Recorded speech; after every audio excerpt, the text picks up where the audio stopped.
When you picture medieval Europe, what comes to mind? Knights in shining armor, majestic castles, powerful kings and queens. That's the story we've been told, the one that fills our movies and fantasy novels. But what if I told you the real story?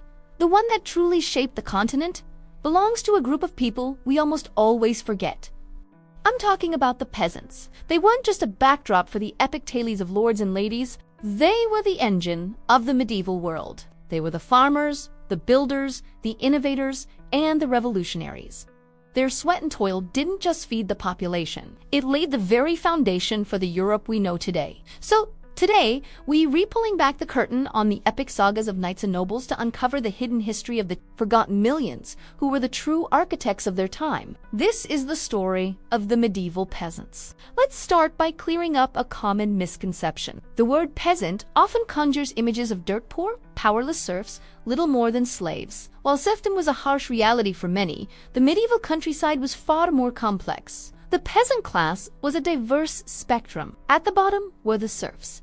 Bound to the land they worked. They owed labor and a portion of their harvest to their lord in exchange for a small plot of land and protection. Their lives were incredibly difficult, with little freedom of movement, but above them were the free peasants, or yeomen. These individuals owned their land or rented it for cash. They had more autonomy, could sell their surplus goods at market, and some even became quite prosperous. Then you had cottagers, who had a small cottage and garden but had to sell their labor to others to survive. So it wasn't one single miserable mass. It was a layered society with its own internal dynamics, hopes, and struggles. Life was governed by the seasons. The agricultural calendar was everything. Spring was for plowing and planting, summer for haymaking and tending crops, and autumn was the frenzied rush of the harvest. Winter was a time for mending tools, weaving cloth, and trying to survive on stored food. Their diet was simple, mostly bread pottage, a thick stew of grains and vegetables, and whatever they could grow in their small garden plots. Meat was a rare luxury, usually reserved for feast days. They lived in small, tight-knit villages, often centered around a church and the lord's manor house. Their homes were basic, usually 1 or 2-room huts made of wattle and daub, a mix of wood, mud,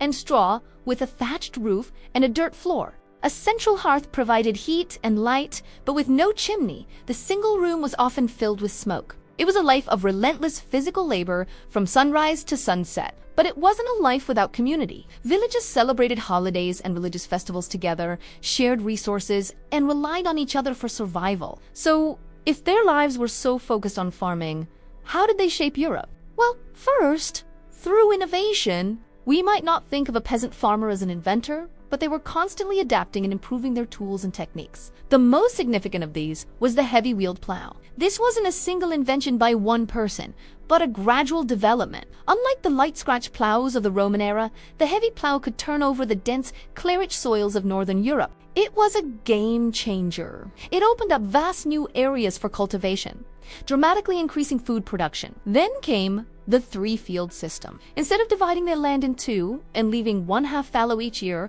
farmers began dividing it into 3. They'd plant 1 field with wheat or rye in the autumn, a second with oats, barley, or legumes like peas and beans in the spring, and leave the 3rd fallow. This simple rotation was revolutionary. It boosted the overall harvest by 1/3, provided a more varied diet, and the legumes enriched the soil with nitrogen, improving fertility. More food meant a growing population, and a growing population fueled the expansion of towns and cities. And they didn't just change the land, they changed the landscape itself. Medieval peasants were responsible for one of the largest deforestation and land reclamation projects in human history. They drained marshes, cleared forests, and built dikes to claim land from the sea, literally creating the fields and pastures that still define much of the European countryside today. They weren't just working the land, they were creating it. But the peasants' impact goes beyond agriculture. Their struggles for freedom and justice sparked rebellions that sent shockwaves through the established order. As the population grew and the economy evolved,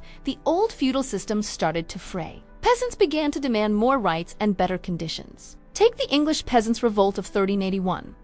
Decades after the Black Death had killed a huge portion of the population, labor was scarce, and peasants felt they should have more power. When the crown tried to impose a new series of poll taxes, it was the final straw, led by figures like Wat Tyler and the radical priest John Ball, who famously preached, "When Adam delved at an Eve span." Who was then the gentleman? Tens of thousands of peasants marched on London. They stormed the Tower of London and demanded an end to serfdom and the hated poll tax. Although the revolt was brutally crushed and its leaders executed, it was a terrifying moment for the ruling class. It showed that the peasantry was not a passive, silent mass. The fear of another uprising led to gradual changes. Over the next century, serfdom slowly withered away in England, not because of the kindness of lords, but because of the fierce resistance of the common people. Similar uprisings erupted across Europe, from the Jacquerie in France to the German Peasants' War.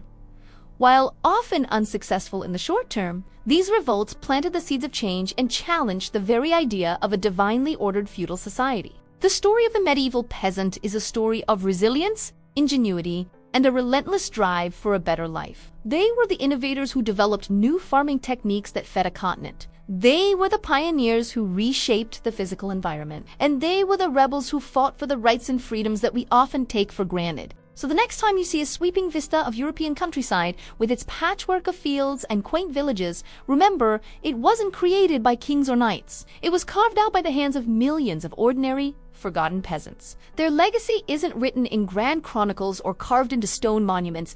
It's written on the land itself. They are the silent, unsung heroes of medieval history, and their story is one that deserves to be told. Thanks so much for watching. If you found this dive into hidden history interesting, please hit that like button and subscribe for more stories that challenge what you thought you knew about the past. Let me know in the comments which forgotten group from history you'd like to see covered next. See you in the next video.